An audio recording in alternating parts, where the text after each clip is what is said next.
అధ్యక్ష, మేము ఇక్కడ మీరు సర్క్యులేట్ చేసిన జవాబులు చూస్తే ముఖ్యమంత్రి గారు స్పందిస్తారని అనుకున్నాము. దీని మీద జవాబు చెప్తారనుకున్నాము, అని చెప్పలేదు. తీరా ఈ ప్రభుత్వం తీరు ఎట్లుందంటే ఏం దాటినాక తెప్పదగలేసే విధంగా ఉంది అధ్యక్ష. ఎన్నికల్లో ఏమో మీరు కాంట్రాక్ట్ లేబర్లు ఉన్నారు, వారందరూ మేము క్రమబద్ధీకరిస్తాం, పరిశీలిస్తాం, ఎగ్జామిన్ చేస్తామన్నారు. మీ తెలుగుదేశం పార్టీ మేనిఫెస్టోలో 30వ పేజీలో ఐకేపీ, ఎన్ఆర్ఈజీఎస్, ఆర్టీసీ, విద్యుత్, వైద్య, ఆరోగ్యం మొదలైన ప్రభుత్వ సంస్థలలో పనిచేస్తున్న కాంట్రాక్ట్ అవుట్సోర్సింగ్ సిబ్బంది సర్వీసులను క్రమబద్ధీకరించేందుకు తీసుకోవాల్సిన చర్యలు పరిశీలిస్తాం.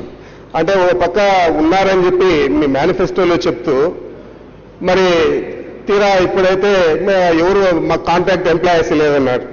ఇది చాలా అన్యాయం అధ్యక్ష. ఎందుకంటే కాంట్రాక్టర్స్ కంతా కూడా థర్డ్ పార్టీ కింద అవుట్ సోర్సింగ్ కింద వీళ్ళందరినీ కూడా ఇచ్చి దాదాపు 18 సంవత్సరాల నుంచి, కొంతమంది అయితే 20 సంవత్సరాల నుంచి పనిచేస్తూ ఉన్నారు. మరి వీళ్ళందరూ కూడా పనిచేస్తూ ఉంటే వారిని మీరు కాంట్రాక్ట్ ఉద్యోగులుగానే మేము చేయమని చెప్పి కోట్లాది రూపాయలు సూపర్వైజరీ ఛార్జెస్ కింద కాంట్రాక్టర్లకు చెల్లిస్తా మరి వీళ్ళందరినీ కూడా మేము అంగీకరించడం కాంట్రాక్ట్ ఎంప్లాయీస్గా. అంటే మీరు ఎన్నికల్లో మీ మేనిఫెస్టోలో ఏం చెప్పినారు, తర్వాత ఇప్పుడు ఏం చెప్తున్నారు, మరి దీనికి కానీ దానికి కానీ సంబంధం ఏమైనా ఉందా? మరి ఇంత అన్యాయంగా ఆన్సర్ చెప్పడం అనేది చాలా దురదృష్టం అధ్యక్ష. నేను ఒకటే అడుగుతా ఉన్నా అధ్యక్ష, మీరు వీళ్ళందరినీ కూడా థర్డ్ పార్టీ కాంట్రాక్ట్ వ్యవస్థను రద్దు చేసి సంస్థ నేరుగా కార్మికుల జీతాలు చెల్లించే విధంగా ప్రతిపాదనలు తీసుకుంటున్నారా లేదా? దాదాపు వారు అందరూ కూడా 15 రోజులు రాష్ట్ర వ్యాప్తంగా సమ్మె చేయడం కూడా ప్రభుత్వం దృష్టికి వచ్చింది. మరి దాని మీద ఏమి స్పందించకుండా అన్నిటికీ లేదు లేదు అంటే చాలా దురదృష్టం అధ్యక్ష. అదేవిధంగా ఈ అవుట్సోర్సింగ్ ఉద్యోగుల నిమిత్తం యాక్ట్ 1994కు ఏదైనా సవరణలు చేస్తున్నారా? మరి ఇంకా మా దృష్టికి వచ్చింది అధ్యక్ష, డిపార్ట్మెంటు గవర్నమెంట్కి రికమెండ్ చేసింది, మరి ఫైనాన్స్ డిపార్ట్మెంట్లో పెండింగ్ ఉందని చెప్పి 15% శాలరీస్ కూడా వీళ్ళకు హైక్ చేసినట్లు. ఆ ప్రపోజల్ ఏమైనా మంజూరు అవుతుందా లేదా అలాంటి ప్రపోజల్ లేదా? మంత్రి గారు వీళ్ళ కాంట్రాక్ట్ వ్యవస్థ కిందే తీసుకోలేదంటే ఇక మేము ఈ ప్రశ్నకు జవాబు అడగాల్సిన పని కూడా నాకు అనిపించడం లేదు అధ్యక్ష.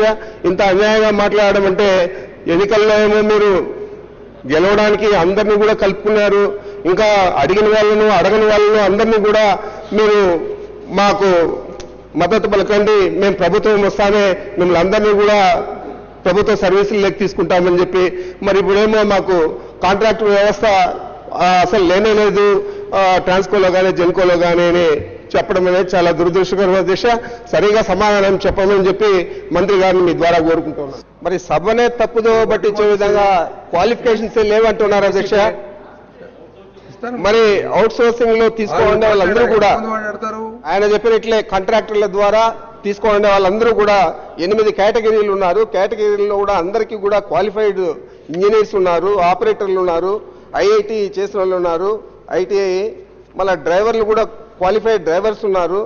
మరి వీళ్ళందరూ కూడా వాళ్ళకి ఎవరికి ఎడ్యుకేషన్ క్వాలిఫికేషన్స్ లేదు, కాంట్రాక్ట్ వ్యవస్థకి ఇచ్చినామంటే మీరు కాంట్రాక్ట్ వ్యవస్థకి ఎందుకు ఇవ్వాలండి? ఆ డబ్బులు కూడా పేదలు కదా వీళ్ళందరూ పనిచేస్తారు, వీళ్ళకే ఇవ్వచ్చు కదా. వాళ్ళ కోట్లాది రూపాయలు కాంట్రాక్ట్ వ్యవస్థకి ఇస్తున్నారు, వీళ్ళేమో మీరు కాంట్రాక్ట్ ఎంప్లాయీస్ కాదంటున్నారు. కాంట్రాక్టర్కి ఇచ్చి ఆ కాంట్రాక్టర్ వీళ్ళకు ఎంత చెల్లిస్తా ఉన్నాడో కూడా దాని మీద మీకు అజమాయిషీ లేదు. మరి కాంట్రాక్టర్ మొత్తం అంతా అర్థానికి అర్థం ఇచ్చి అర్థం మింగేస్తా ఉంటే మీరు ఏదో ఒకటి చెప్పాలా? మేనిఫెస్టో చూస్తారు చెప్తారంటే మేనిఫెస్టోలో మీరే రాసినారు, కరెంట్ డిపార్ట్మెంట్, ఎలక్ట్రిసిటీ డిపార్ట్మెంట్ కూడా మీరు మెన్షన్ చేసినారు. అయితే మీరు ఉన్నట్లా లేదా కాంట్రాక్ట్ ఎంప్లాయీస్ అని దాన్ని అడిగినాం మేము, అంతే తప్ప వేరే అడగలేదు. ఇది చూస్తా ఉంటే అధ్యక్ష గోడల మీద అంతా కూడా ఎన్నికల ముందు రాసినారు పెద్ద ఎత్తున.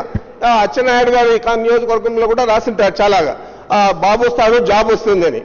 బాబు వచ్చినాడు, జాబులు పోయినాయి, ఉండే జాబులు కూడా పోయేదే కాకుండా నీ ఆన్సర్లు చూస్తా ఉంటే మాకు ఎంప్లాయీస్ 15,000 మంది అందరూ కూడా వెళ్ళిపోయినారు, ఆడ పని చేయడం లేదు అని చెప్పి ఒక కాంట్రాక్ట్ వ్యవస్థకి ఇచ్చేసి ఎవరు కూడా పని చేయడం లేదు అనడం చాలా అన్యాయం దశ.